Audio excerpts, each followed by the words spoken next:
5 வருஷமாக தமிழ்நாட்டு மக்கள் ஸ்டாலினை எத்தனையோ கேள்வி கேட்டுக்கிட்டு இருக்காங்க. ஆனால் ஸ்டாலின் பதில் சொல்ல மாட்டேன்றார்.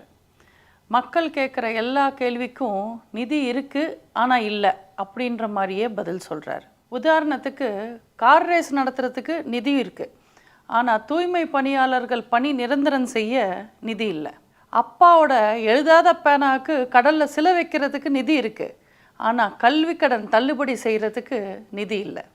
சினிமா ஷூட்டிங்க்கு ஸ்டூடியோ கட்டுறதுக்கு நிதி இருக்குது, ஆனால் செவிலியர்களோட பணி நிரந்தரம் பண்ண நிதி இல்லை.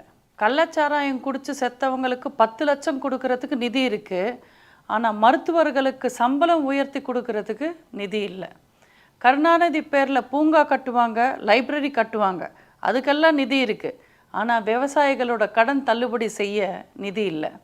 பீச்சில் மேரத்தான் நடத்துறதுக்கு நிதி இருக்குது, ஆனால் புதுசாக ஈபியில் வேலைக்கு ஆள் எடுக்கிறதுக்கு நிதி இல்லை. ஊருக்கு தமிழ் சங்கமம் நடத்துறதுக்கு நிதி இருக்குது, ஆனால் புது ஆசிரியர்களை நியமிக்கிறதுக்கு நிதி இல்லை. இப்படி தமிழ்நாட்டுக்கு எது தேவையோ அது எதுவுமே செய்யாமல் தமிழ்நாட்டுக்கும் தமிழ்நாட்டு மக்களுக்கும் தேவையே இல்லாத பிரயோஜனப்படாத அத்தனையும் செய்கிறவர் தான் ஸ்டாலின். இந்த ஸ்டாலினும் நமக்கு வேணாம், இந்த திராவிட மாடலும் நமக்கு வேணாம். தயவு செஞ்சு தமிழனை காப்பாற்ற, தமிழனோட தன்மானத்தை காப்பாற்ற, தமிழ்நாட்டை காப்பாற்ற வருகின்ற சட்டமன்ற தேர்தலில் நல்லா யோசித்து உண்மையாக நேர்மையாக நியாயமாக யோசித்து எல்லாரும் ரெட்டை இலைக்கு ஓட்டு போடுங்க.